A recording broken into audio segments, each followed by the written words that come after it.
Hello, everyone. We're starting this webinar in a few minutes. Hello. Hi, Susan. Well, hello, everyone. Good afternoon. I'm Susan Shirk. I'm the chair of the 21st Century China Center, and it's a great pleasure to welcome Dru Gladney, one of our Southern California neighbors, here to speak with us today about Xinjiang and its place in the Belton Road Initiative. So these are two hot button issues, Xinjiang and Belton Road, and Dru will help us understand how they fit together. Dru Gladney is a professor of anthropology at Pomona College, recent president of Pacific Basin Institute, and he is probably our nation's leading expert on the study of Asian Islamic people and cultures and politics, especially nomadic groups along the ancient and modern Silk Road. Over the last few years, he's been studying nomadic families in Western China, as well as doing field work with Kazakhs in the Altai Mountains bordering China and Mongolia. And we certainly hope that he'll be able to continue that field research. He's also currently working on a social history of flying tigers in China, inspired by his father's service. So one of the most interesting people on aspects of China that many of us don't pay enough attention to, Dru Gladney. The floor is yours, Dru. Thanks for joining us. Thank you so much, Susan. I'm really delighted to be here. I think that it's just so exciting, all the things that the 21st Century China Center has been doing. And it is a very timely center as well as topic. And clearly, you guys are doing the right thing, and you are really pushing the envelope, I think. And the topics that you're focusing in on, the people you're inviting, conferences you're hosting, and being located right on the edge of the Pacific Rim. You have your finger on the pulse of what's going on in the region. And it's a real privilege to be here with you. If I could share my screen, I shared it before, it went away. Let's try again. There we go. Hopefully you can see that. Is that working okay? Are we on the same page? Can everybody see the title? Working, okay, great. Well, you might notice a little map in the lower corner of your screen. And it says on that map, Eastern Turkestan. It's a map that was made in Amsterdam in 1920 that I bought in the 80s. It still hangs on my wall to remind me and many China specialists that this region of Eastern Turkestan, or Do Turkestan, the Uyghurs prefer to call it Shirk, Turkestan, has not always been called Xinjiang. And indeed, those who know Chinese know that Xinjiang means new region. And as China has become central to the 21st century, the rise of China, just today was announced, the CIA, as a new focus. And I think it's important, I mentioned the relevance of the 21st Century China Center right in Bill Burns' opening remarks about this new center, this new program, is this emphasis on a rising China. I'm concerned that it's a lot about sort of Cold War language of threat and opposition. I do think it's a different situation than the old Cold War. And I want to talk a little bit about that today in my talk because of the role of the Belton Road Initiative and the central players in this region, which include this area known as Xinjiang or Eastern Turkestan, and the rise of a global China in the context of this new period. It's a very different situation than the old Soviet Union and the Cold War and the détente that many of us remember all too well. Particularly in the context of Xi Jinping's emphasis on the rise of a harmonious society and his shift much more towards a global perspective through his Belt and Road Initiative, and where Xinjiang and the Uyghurs are caught in the very middle of that. Now, I wrote a piece about this for the Hoover Institute that's been widely cited. It's available. If you need it, you'll have my email. I can send you a copy or a link at the end.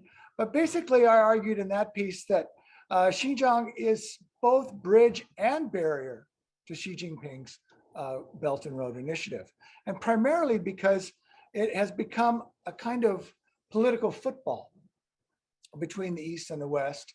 And indeed, on Mike Pompeo's last day in office as Secretary of State, he designated this region and this policy of China as an ethnic genocide. This has promoted a lot of debate, discussion. It has not been walked back by the Biden administration, though some progress has been made on this issue in the region. But what I think we're forgetting to look at the fact that not only do we have a global China, but we have a global China that is confronting global Islam. Now, of course, Muslims have been in China since the beginning of Islam, if not even before. There were Arab and Persian traders in China during the Tang Dynasty, which predates Islam. And Muslims fled into, and walked into, and traded into China on the ancient Silk Roads, to the extent that today we have a large population of Muslims in China, about 24 million, most of whom in that light green are Sunni, a few Shiites in this small region of just south of Kashgar, an area known as the Tajik Autonomous Region, and an area that is Shiite, but not Twelver Shiite as we're familiar with in Iran. So it's a very unique and important area for diversity of Muslims, as well as a concentration of Muslims in China's West. Now, the early communists recognized Muslim minorities as being very critical to China's development and the founding of the People's Republic. In fact, they took over from the nationalists this idea of a Muslim nationality known as the Hui, which they later divided into 10 separate groups, including the Uyghur as the second largest group. This policy of nationalism, or Minzu, was taken over by the nationalists, who had actually brought it in from Japan. A Western idea in Japanese was translated as Minzoku, or nation, nationality, and extended to China as Minzu. And it's through that policy that the early communists and nationalists sought to unite China around a policy of nationalism, something that Ben Anderson suggested, stretching that tight skin of the nation state over the ancient empire. Now, early scholars like Lucian Pai suggested it was really a successful operation. That China is still, in some ways, has imperial nostalgia, memories, as well as challenges, particularly imposing the language. Frantz Fanon reminds us that language is a way to take on the world, but also nationalize a culture. And the communists established Mandarin based on a northern Beijing dialect, calling it Putonghua, the common speech, trying to impose a national identity. I would argue that it worked in a sense that the Han are probably the largest group to self-identify as a nationality in China and in the world today. 1.3 billion people, Chinese, in China identify as Han. But we're going to focus in more on the two Muslim groups that I think are of most interest when we look at this question of global China and global Islam. We know that there are 10 official nationalities in China that are recognized as predominantly Muslim. Now, it doesn't mean that there aren't other Muslims in China. And indeed, in recent years, more and more Han have been converting to Islam, but they're not registered in the census as a member of a nationality unless they have that parentage and that heritage. There may be Muslim nationalities in China that no longer believe in Islam, maybe party communist cadres or other groups, secularized. But nevertheless, they still retain that nationality, amounting today about 24 million Muslims. That's not a small number by global Islam standards.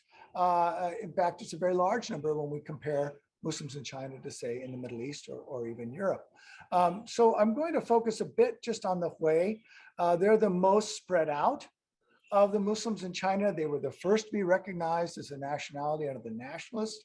And that category of Muslim, which was a generic category, was later broken down by the communists, mostly along linguistic means, but also for a lot of political and economic reasons. Now, the Hui grow up speaking Chinese wherever they live.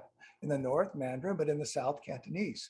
And they're literally spread out all over China with one Hui autonomous region, like we have in Tibet.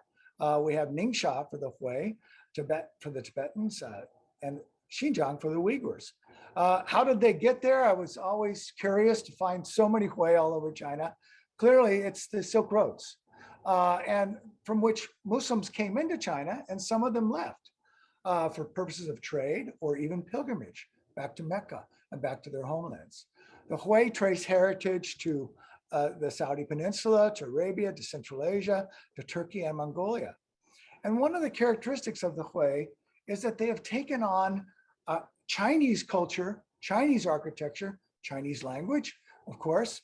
And you can see this. Some people talk about this as a synthesis or even syncretization.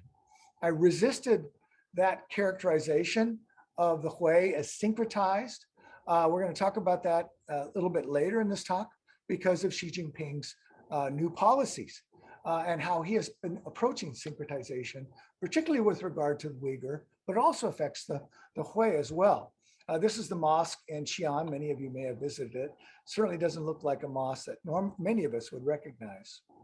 Now, the Uyghur, I think, are of most interest to us today because of the part they are playing, not only in China's Belt and Road Initiative, Xi Jinping's Belt and Road, but also in the so-called war on terror.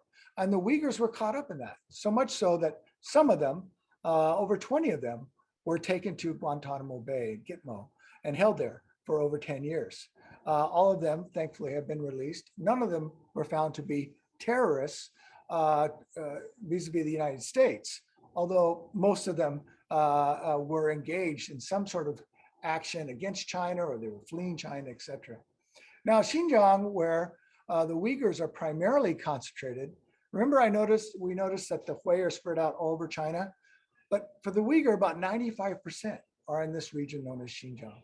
And it really didn't get to be known as new region, new territory, until the 1880s. Until that time, it had been under loose control, independent movements, actually recognized international states with Uyghur leadership. And it was only recently, technically under the communists, that it was brought completely under central Chinese control. What we realized over the last, especially the last 20 years, is a growing resistance to Chinese rule in the region, a growing numbers of Uyghur-related violence, particularly in the early 2000s, 2009 to 2014, was sort of an apex of this violence all over China, not just in Xinjiang. Many of you may recall that there was this major incident in Kunming on March 1st in 2014, in which 29 people, Han Chinese, were killed at a train station by knife-wielding Uyghur terrorists, some of whom included women. And this extraordinarily horrendous event took place before the eyes of the world, was widely publicized in the Chinese media and graphically detailed. And I think it took many people by surprise.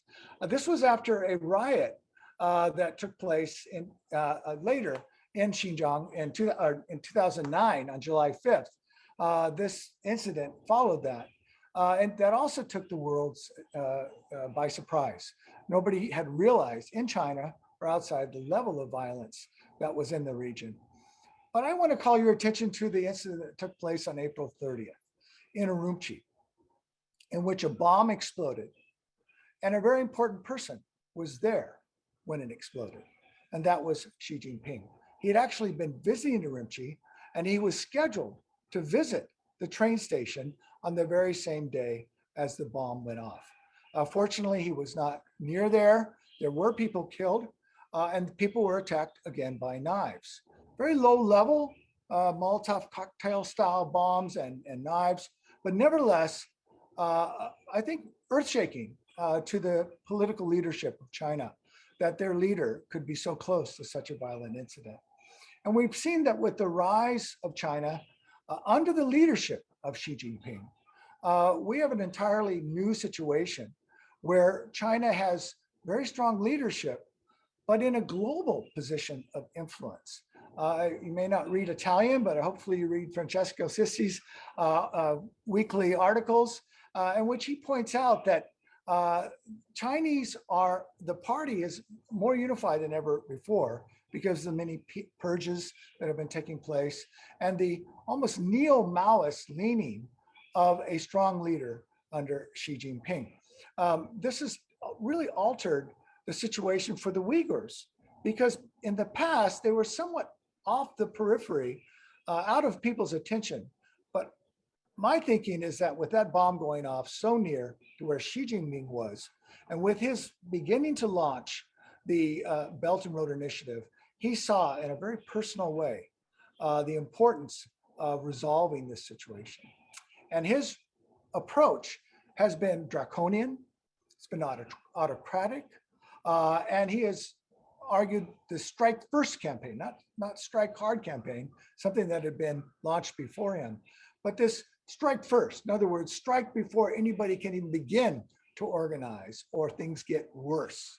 And so we've seen this installation of these, what they call, the Chinese call re-education centers, others have called camps and gulags, and was part of Pompeo's listing of China as committing genocide. Something that many European nations have supported in their legislation, has been well documented, initially denied by the Chinese media and government, later admitted that these centers were there. They were arguing that they were training centers, vocational training centers, a pretty hard sell. The Uyghur diaspora has played a very important role in convincing the world. Even people like Steve Bannon have jumped on the bandwagon to give money and attention to this issue. One group based in DC by Prime Minister Saleh Hudayar, who they've established a Uyghur government in exile. In fact, there's a few of them now. And that's been one of the problems for the Uyghurs, not having a centralized leadership or anything like that. Now, I just want to finish this up and suggest that what we're seeing, and as Oxford Analytica said before, this what the Uyghurs have played into this larger game of being blamed for terrorist acts that they were not a part of, and also being scapegoated. And that makes it easier to launch certain draconian policies in the region, developmental policies. Something that I've testified against that suggests that they were not a terrorist threat in a sense of an organized threat, and are not equipped or able in any ways to really pose a serious threat to Xi Jinping's developmental policy and China's movement west. But I do think that these policies are just going to make it worse.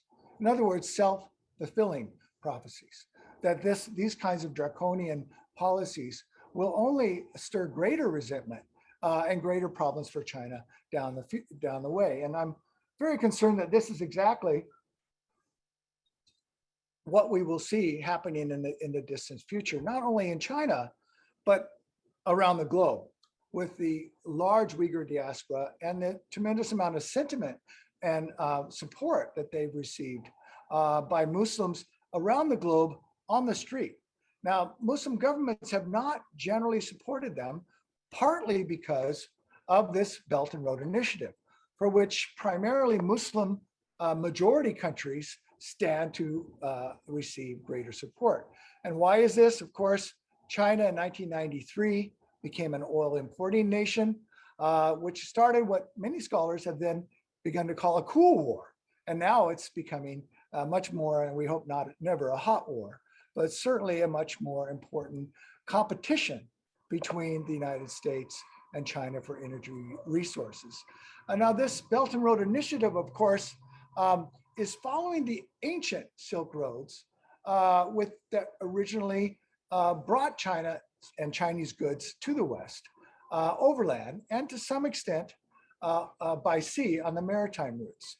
And Xi Jinping's Belt and Road Initiative, of course, incorporates both. Notice they go around India, these routes, but they're also digital, and they're also heavily dependent upon overland and air routes to drive China's modernization and global expansion. That last square, which focuses in on Southeast Asian maritime routes, I want to just draw your attention. It's also following the similar routes of the Flying Tigers, where my father was a pilot as a hump flyer, and he flew from India into China when the Japanese cut off, there he is with the classic Gladney nose, when the Japanese cut off the Burma Road.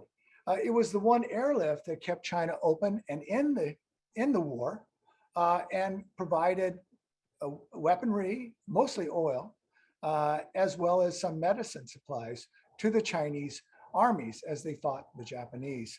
And some people say played a very key role in keeping China in the war. Now this area has become important for China's Belt and Road Initiative, but also the migration of Han populations into these border areas. I'm not sure how's my time going. I think we're getting close. I'll just speed this up. What's important about this whole issue of the genocide scheduling and China's actions in the region, it's promoted criticism from both sides of the aisle, something that we rarely see these days. But on the issue of criticizing China, and particularly on the Xinjiang policies, we've seen an enormous amount of unanimity. Now, this is not true in the United Nations.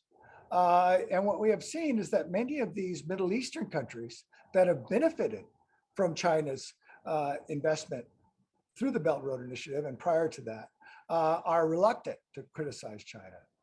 But those who have traveled in the region, I've spent more time in Central Asia and Middle East in the last few years, discovered that Muslims on the street are generally much more reluctant to support their governments on these pro-China policies. And so there is that disconnect there. But I think what we have seen is that the media has paid much more attention to the role of forced labor, sterilizations in these camps, and the government's making this a very central part of their developmentalist policy. Now, this has led to pushback. You may have seen there's been a call for boycotting of the Winter Olympics. And I looked into this. I teach one of the courses I teach at Pomona is Anthropology of Sports. So we looked into the Boycott of Olympics, and we find that these things did have taken place. They've been of limited effect. They've harmed mostly just the athletes. So I think it's very problematic to take a position on that. We can talk about it in the Q&A if you'd like. When I wrote this book in the early 90s, and based on my fieldwork, many of us were surprised to see that Muslims in China were very active on the political scene in China. And today we've seen that they've also begun to play a role on the global scene in calling people's attention to the policies. So let me conclude. Again, as I started this lecture, it's the 21st century China. It's not the old USSR. It's not a Cold War. It's very much harder to decouple from China than it was with the former Soviet Union. And so I would really resist that analogy and not fall into the kind of classic China bashing. Be critical of certain positions, but find areas of common concern. Particularly, China needs to take some very serious actions about its treatment of certain Uyghurs and in the region in general. And we can talk about that as well. Muslims as well need to be very forthright in disavowing violence, particularly with the end of the war in Afghanistan, bordering China. This is the walk-on corridor, which leads to Afghanistan from Xinjiang an area China's been very worried about, where I have traveled to in the past. And so I think China is going to be very engaged in this region. And it's important that we look at both sides of this issue. From our side, I really think that the China bashing, the Islamophobia, somewhat tuned down a little bit in recent months, but nevertheless, always in the background of US policy towards China and towards the world, and something we need to really address seriously, particularly addressing areas of global concern like COVID-19, like climate change, poverty, justice, oil spills off our coast, our dependency on the Middle East for oil and energy. So we need to find ways to build bridges, not roads or walls, and I'll stop there. Thank you very much. Thank you, Drew. Before Susan begins moderating, I would just like to remind everyone to use the Q&A feature where chat usually is to submit their questions. Thank you. So let me get us started, and then while people think about the questions they would like to ask. So it is very striking that so many Muslim governments do not criticize China, not just about the Uyghurs in Xinjiang, but on human rights issues more broadly. And you suggest that it's because the Belton Road Initiative and other economic diplomacy efforts on the part of China have basically bribed these other governments to stand with them. I mean, is that really the case? Is there any recourse for the United States to try to work more closely with these Muslim governments to have them take a more, at least balanced approach to the problem? Thank you, Susan, and thank you again for having me in your series. Sure. It's really a pleasure. I just want to make sure I'm not the one that used the word bribe. I was just thinking. Put that in quotes. Build bribe better or something. No, I think certainly I think some people are better at bribing than others. And China has a long history of patronizing autocratic leadership throughout the third world, particularly in Africa, I think, also in the Middle East and the Gulf. Democracies, as we know, are very messy, hard to predict, hard to control. And so when we see China's influence the strongest, it is in those areas where we tend to see a great deal of corruption, of lack of change in leadership. And I think these kinds of autocratic systems are very, in the long run, very tenuous in a sense when you look at the support from below the population. As an anthropologist, of course, I'm interested in the views from the street and the village, but also on the internet increasingly and in social media. And here we do see a tremendous amount of chatter and disalignment with government policies. This is why China has tried so hard to control, with the Great Firewall of China, chatter on the internet, social media, and has on the surface made an effort to crack down on corruption, particularly Xi Jinping. But clearly there's a political angle to a lot of this. And I think in the end, it could be self-defeating, particularly on the Uyghur case, which I know much better. I think there has created such a strong sense of anger and resentment. It'll be very, very difficult to turn that ship around, particularly of the Uyghurs in the diaspora, but also within China. Uyghurs who have gotten out, who I've known, have been in touch with, very, very disillusioned. Now, many of them come from families who had benefited by communist rule. When the PLA came into Xinjiang in the 40s and early 50s, they were welcomed. There was a lot of optimism. And many Uyghurs joined the Communist Party, supported the government's policies in the region, became teachers, became lawyers in the Chinese system. Most of them are now in jail, any of those Uyghur intellectuals. And they're in these centers and have disappeared, or we just don't know what happened to them. Certainly that's true for almost all Uyghur intellectuals that we have had any touch with in the past. So I think that's very counterproductive. And I am very worried about the future of the region with this policy. Do you see any sign of Beijing recalibrating its approach to Belton Road? Because there has been something of a backlash, not just from the developed Western countries, but even from recipient countries where the role of China in the economy has become a political point of contention, especially if there are elections in those countries. And there is a little bit of a sign of making the project, this very high profile project, a bit more low key than previously. So what's the driver of that adjustment, and if there is one? And do you think the Uyghur issue and the Muslim issue has anything to do with that? I think perhaps less so, in a sense that domestically, Xi Jinping's Belt and Road Initiative has gone forward apace.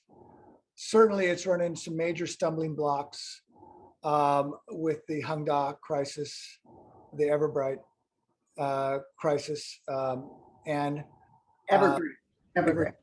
Yeah, Evergrande. Kind of an ironic translation of that. So I think domestically, the policy has run up against the limits of domestic consumption. Internationally, the policy has, as you mentioned, run against a lot of local resentment by Chinese style of development, which is often to bring in their own companies, their own materials, to build roads, to build dams, to build stadiums, and then to leave with their own labor and not build any infrastructure or local capacity. And from Sri Lanka to the Sudan to even Pakistan, China's great friend, we see a lot of incidents and pushback and attacks against Chinese workers and growing anti-Chinese sentiment, not just in the United States, but on China's peripheries. And I think that is of great concern to China's leadership. So that may have been an influence, but I do think domestic challenges have also caused Xi Jinping to recalibrate. I think the recent National Day movements and military exercises around Taiwan certainly have refocused people's attention away from some of the disasters of the Belt and Road Initiative, as well as the policies in Xinjiang. Maybe there's some recalibration there. I'm not so sure, though, that the Xinjiang case will change dramatically in the near future. And again, it may very well be personal. We know that after the bomb went off and Xi Jinping was nearby, things changed dramatically in the policy in the region. 2016, he brought in Chen Quanguo from Tibet, and they started this horrendous crackdown. Okay, we have a number of really good questions coming in. So let me ask. I'm supposed to be able to see them, or? Oh, I'll give them to you. Okay, you don't have to worry about that. Our colleague Reisha Jha says there are around 10 nationalities or ethnic groups recognized as Muslim minorities in China. Do you see a lot of differences among them in their attitude toward the government's policy toward the Uyghurs? I think that's a really great point to look at Muslim diversity within China and their treatment by the government, not only their response. And there is a great variety. I started out comparing the Hui and the Uyghur, with whom I've spent the most time, and made efforts to learn the languages.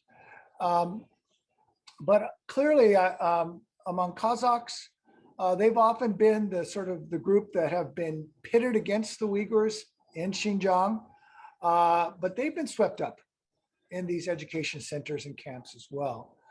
I think the issue is really about Xinjiang and Xinjiang sovereignty. And primarily Uyghurs are the ones who have been pushing that issue. And other Muslim nationalities do not necessarily support that. Certainly they support religious freedom, fair treatment of Muslims. Most of them that I have been able to read and get into contact with are very critical of this so-called Sinicization campaign, which affects all Muslims, all mosques and all religious insignia. Some of you who may not know about it, you may have heard the New York Times talk about taking the domes off the mosques and refusing Arabic on walls indicating halal food on restaurants. It's somewhat complicated by the fact that in Chinese, this Sinicization is called 中国化, making it more Chinese. And that's to be distinguished from Hanhua, making things more Han. It is a technical distinction, but I think it's an important one. In the sense that the original mosque I showed you of Xi'an and Ma Liangji, the great imam there, he once explained to me that, we may look Chinese, we even look Chinese on the outside, but on the inside, we're very Muslim, suggesting that there's some kind of accommodation that the Hui have tried to figure out. It's reflected in their architecture. And this kind of Arabization that was taking place over the last 20, 30 years, with mostly foreign money from the Gulf and the Middle East. I think the government has tried to put now brakes on that. Now, is that Hanhua becoming more Han, or is it becoming more Chinese in terms of Chinese art, architecture, language, etc.? And I think the process has been natural in the past, although there's been going back and forth on these radical shifts of policy. And I think the Hui are accommodating as they have in the past. Most people are just keeping their heads down, not wanting to be, caught up in these political struggles, such as spiritual pollution campaigns or the Cultural Revolution all over again. I wouldn't agree, having visited China at the end of the Cultural Revolution, that this is Cultural Revolution 2.0. I don't think it's the same. Like the Cold War, it's just not another version of that. It's much more complicated. And again, this distinction between Zhongguohua and Hanhua is worth exploring, I think, as we look at this process.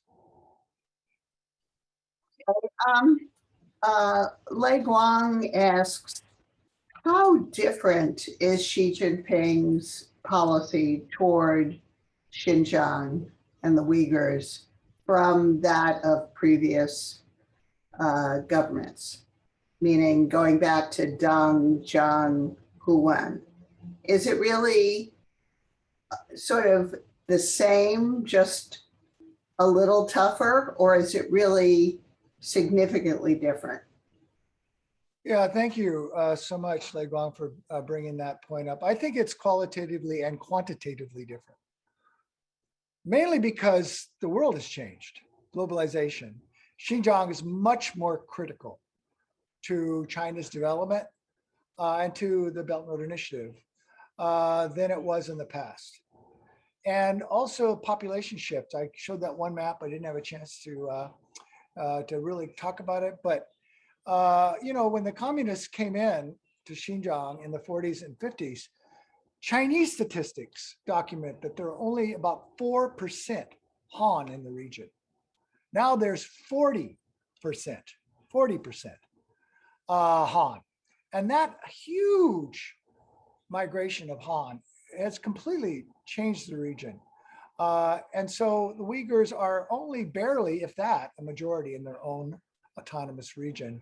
One of the few areas where minorities have an autonomous region where they are still in a plurality, if the statistics are correct. And I don't think they are. They don't count a lot of others, like the temporary laborers and migrant laborers and prisoners and soldiers generally don't get tabulated in the official statistics that we have to rely on. So I think that has completely changed the game in the region. So it's not the old great game. It's a very new great game, and it's one that's played out on the global stage. So you suggest that Xinjiang is really critical to the success of Belton Road. Yeah. But Mary Cad Maxted asks about that. Critical in what way? Is it just because transport routes and trade routes go through Xinjiang? Or is it because of ties between Uyghurs and other countries along the Silk Road? What is it? Is it because of terrorism, that terrorists, Beijing believes that terrorist threats from the Uyghurs can really disrupt the Belt and Road? So help us understand that a bit better. I would say yes to all the above, and then some. I would argue that, say, unlike Tibet, where most Westerners know where Tibet is, what the issues are, who the Dalai Lama is, for the most part. In the past, nobody had hardly heard about Xinjiang, couldn't pronounce it, certainly couldn't pronounce the Uyghurs, or find it on a map. The very fact that everyone now seems to know about it and the large number of books, I have stacks of books now been published, fantastic books and work and theses that have come out, the attention that has been focused on the region suggests its increasing importance for many reasons, not the least of which is mineral resources. Jim Dorian, who later worked in the White House, originally with me at the East-West Center, we published this article in the mid-90s about China's rise in dependence upon Middle East oil. He did his PhD thesis in economics at the University of Hawaii on mineral resources in Xinjiang. Many people at the time thought he was crazy. What are you doing that for? You're in Hawaii, of all places. And he was way ahead of his time. And of course, when I went out to that region, people thought I was crazy too. But I think in the end, we've begun to realize how critical. Certainly during the old great game, it was critical as a crossroads, the meeting place of several empires. Now those empires have fallen apart, but those borders and those resources and those trade routes are still there and more important today. Of course, now we have digital and satellite communications and social media. So you would think topography would no longer be important, but just swim off the coast right now, if you can, and see that topography, oil, 20th century resources are going to impact the 21st century very dramatically. So geography still matters. I would say more so in some ways since 9/11 because of the rise of nationalism and national borders and populism and the rise of COVID. In my globalization course, we talk a lot about global pandemics and how they change domestic populations, identities, migration, travel, all of those things that some of us still remember being able to do. And so I think that a place like Xinjiang, though it's still far from places like Beijing, nevertheless, what was once a frontier has become a crossroads where more and more people will be traveling, have been traveling, and we'll focus our attention even more in the future than it has in the past. So we have a few questions here from people who are somewhat hopeful or optimistic or can even envision the possibility that Uyghurs in Xinjiang might play a positive role in China's Belton Road engagement with the Islamic world. And that's Karen Ju. And then Carl Girth asks, can you imagine a way that Beijing might integrate Uyghurs into national projects more positively, including the Belton Road Initiative, but perhaps others as well? Or is that sort of a lost hope in your mind? Well, I hope not. I mean, there's still 10 million Uyghurs in Xinjiang, maybe up to 1 million in the diaspora. And it's still named the Xinjiang Uyghur Autonomous Region, although I guess there was some debate in China whether or not to rename it. Because Xinjiang, as I often point out to my Chinese friends, suggests a new region, when many of them believe it's been part of China forever. Why is it called Xinjiang if it's always been part of China? So the fact that the Uyghur population is still trying to survive, and I hope will survive, despite efforts at genocide, that most of the world agrees today is genocide and extraordinary. And not just cultural genocide. When we think of the people that have disappeared, any genocide is genocide, cultural, whatever, but the fact that people disappear, infertilization campaigns, etc. So I think China needs to change its policy, needs to see the way the world is viewing them on this issue. One small step would be to bring Uyghurs to the table.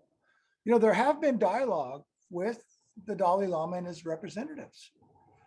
Second track, if you want to call it, even third track. Dalai Lama's brother went to Tibet. There's been no engagement with Uyghurs. Now, I think the government wants to resist giving them legitimacy, but for God's sake, they are legitimately concerned about what's going on in their homeland, that the government is named after them. So I really think there needs to be second track, third track diplomatic meetings of seriously minded Uyghurs, Han Chinese scholars, and policymakers, government officials at whatever level, where different views can be shared. And that, as far as I know, and I've been studying this region and this issue for quite a long time, has never happened. Never happened. And there, I wonder what Susan would have to say about that. there isn't, and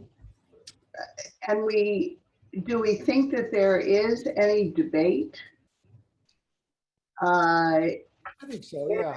within the elite or intellectual circles about Chinese government minority policy, including toward the Uyghurs, but not just limited toward that? Oh, there's been tremendous debate. Recently?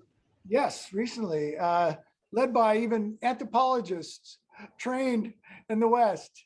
I'm thinking of Ma Rong, who is a Hui himself, an official minority nationality, though not Muslim, as far as I know, in terms of practicing Muslim. Who knows? I mean, but he is Hui, and he did get his PhD at the University of Brown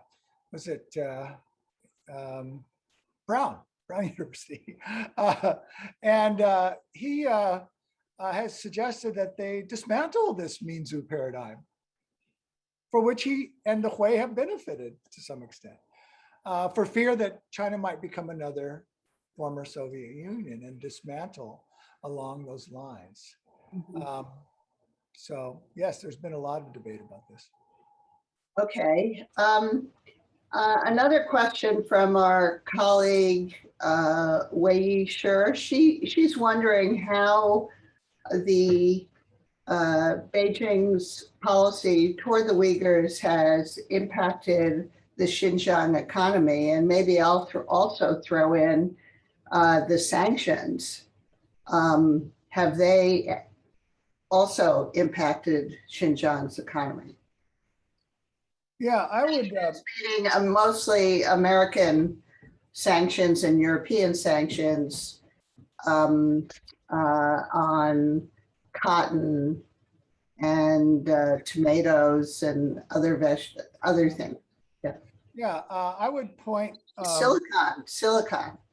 Yeah, and silicon. Yeah, well, that may be longer importance. I would point your colleague to this important book. It's really written about modernization in the earlier period, get it turned right, by Justin Jacobs, which he really talks about how critical Xinjiang was in the formation of China as a modern state. And of course, what I would call settler colonialism. And I wrote about internal colonialism, that model being very well applied to Xinjiang.